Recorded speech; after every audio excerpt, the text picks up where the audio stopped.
one station making history every day. Chicago, Chicago. Now, Jake Hartford.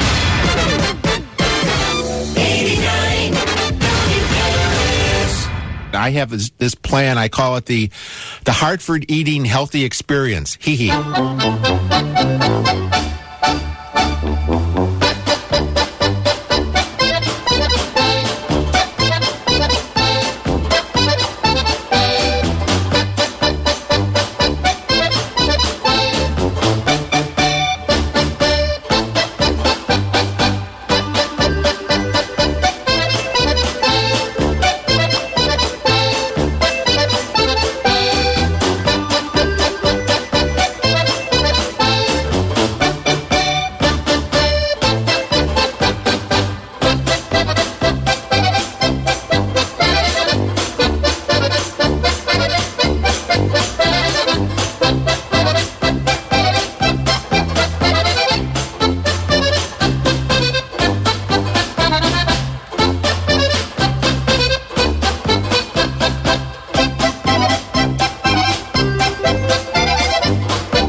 Everybody, good morning. It's 5:08, 8 past 5. 52 minutes before the hour, 6 o'clock. I had to work that one out. I know, you're probably just as much surprised as I am that I'm here this morning. Welcome, everybody. The crazy drivers were out this morning. I was talking to Patrick, and he had a crazy one. I had a couple, including one guy passed me on Lake Street going almost 50. And he had to go in the opposite lane where Lake is a two-way street to do it, too. Anyway, I'm going to be with you for the next 3 hours. That's the plan. And there was a lot of stuff in the news this morning. The president is in town. At least that was the plan last night. He wanted to work in his garden. I know. He was here for some fundraisers, and at one of them he said he wanted to go home, cook a little food by himself, work in the backyard. Which by the time he got home, it was dark. Who's working in the backyard, cutting the grass? And this is the second time he has said this. When he's at a fundraiser, he needs to upgrade his remarks. I can imagine he hasn't been at that house in I don't know how many years now. Whatever's in that refrigerator has got to be moldy. I don't know what he was going to cook, but it has to be moldy by now. Anyway, he's in town, so if he's listening, good morning, Mr. President. Hope you had a fun day yesterday. You raised $3 million in Chicago. We're like the cash cow for him. I'm coming back to Chicago for some money. Anyway, 591-8900 is the phone number. Let's go to Paul in Arlington Heights. Good morning, Paul. Well, good morning, Jake. But actually, I'm still up here in northern Wisconsin. Maybe I'll have to come home for some fundraising of my own back to Illinois next week. You're going to have to vote on Tuesday. Unfortunately, I'll already be back home on Tuesday. I tried to get that absentee vote, but it didn't work out. But now that you mentioned voting on Tuesday. You know, last Monday on Memorial Day, when you substituted for Rowan Roper. There is no substitution for Rowan Roper. Well, I realize that, but you did an admirable job anyway. But your first guest was the Lieutenant Governor from Wisconsin, Rebecca Cleafage. Cleafage. Yeah, Rebecca Right. Cleafage. Yeah, she's a very nice person. Well, you know, they're running ads. She's running ads, you know, in order to get reelected to Lieutenant Governor. And I got to tell you, Jake, I don't know if you ever saw what this lady looks like. She is a very attractive woman. She kind of looks like Marie Osmond. And that wouldn't be the reason why I would vote for the lady, but just so you know, you were talking to a very attractive woman. She used to be on TV. Really? Yeah. Well, I could see why. I mean, she's very easy on the eyes, no doubt about it. So I hope she's successful in her election on Tuesday. And I was going to tell you also, I'm sure when you go into the cities like Milwaukee and Madison, you're going to see a lot of Barrett lawn signs. But around here in northern Wisconsin, the majority of the signs here are for the current Governor Scott Walker, no doubt about it. He's very popular here with the political signs on the lawns here. All right, so Jake, I think for the last 2 weeks I haven't given you any celebrity birthdays. I don't care about celebrity birthdays. You really don't? I really don't. Well, I got 3 big ones, if you don't mind. It would have been... Well, see, I just told you I mind, and now you're coming back with celebrity birthdays. Oh, but Jake, they're good ones. All right, give me the best one you have, and I'll determine if it's good or not. All right. I'll start from the bottom and work up.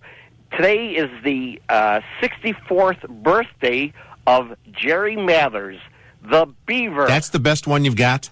Well, I can get a little bit of improvement by saying today's also the drummer of the Rolling Stones, Charlie Watts. He's 71 today. That's better. Now, give me the best one. Johnny Weissmuller, I think he was a Chicagoan. If he was still alive, he would have been 108 today. Probably the most famous of all Tarzans. No? No. Now, if this were like Thursday, it was Clint Eastwood's birthday, that's something different. Well, there you go. And on a sadder note, Jake, I'd like to bring up the fact that last Tuesday, May 29th, was the 1-year anniversary of the passing of one of my favorite radio personalities, WLS's own Tom Roser. Keep him in your thoughts.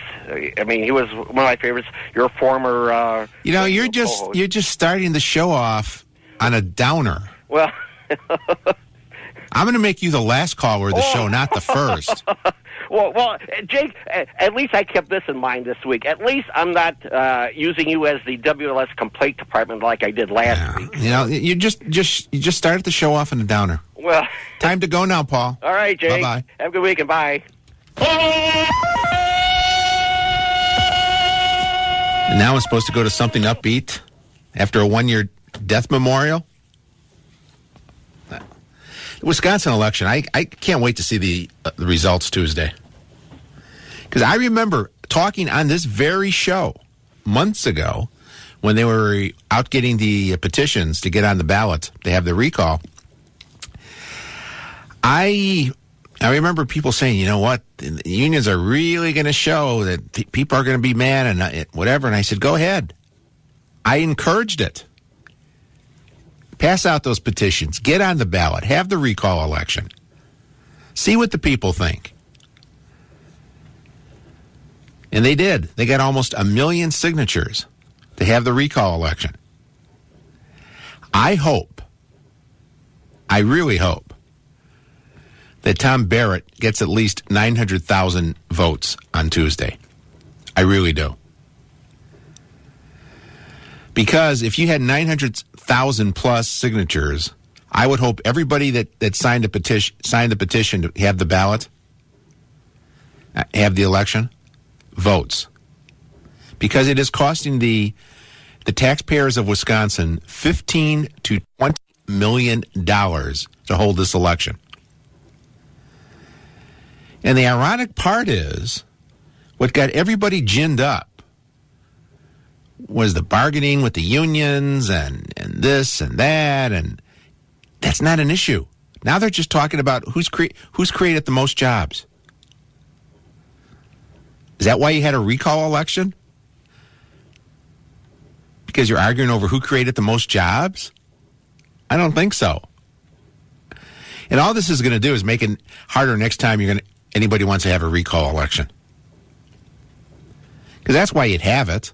I mean, the governor and the lieutenant governor were elected in 2010. They had They have 2 more years on the term if they make it past Tuesday. Imagine having a recall election because, I don't know, I think we needed more jobs created than what's created. You wouldn't do that. You wouldn't spend $15 to $20 million. Taxpayers are looking for every dime nowadays, and they're blowing $15 to $20 million on this election. And again, if Barrett doesn't get the 900,000 plus that signed the petition, I would take everybody. I'd take everybody who came out to vote, check the records, check the petitions, and anybody who signed the petition who didn't vote, I'd put them in the newspaper. That's what I would do. I would shame them. Shame, shame, shame. Tom and Morris, good morning, sir. You're on 89 WLS. Hey, I think I know a good reason why Obama is insists on going to his home this time. Why? Because I think he realizes that Mitt Romney may win and beat him, and he has to go back home sooner than he's expected to. He's got to get everything ready for him so he can make his easy transition back into his house. I don't know. I don't ever see him living there again. You don't? No, I don't.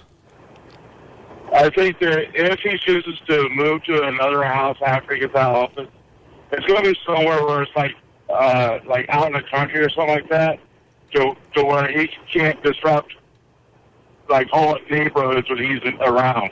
Because even when he gets out of the White House, he's still going to have all that big protection and the Secret Service detail and road closures because he's around. And the neighborhood's not going to be liking that too much. He's going to go somewhere where there's a golf course. I predict. You think so? I do. Yeah, because he does love to play that golf. He likes that golf game. Yeah. But that's all I had to say, though. All right, thanks, Tom. Take care. You're welcome.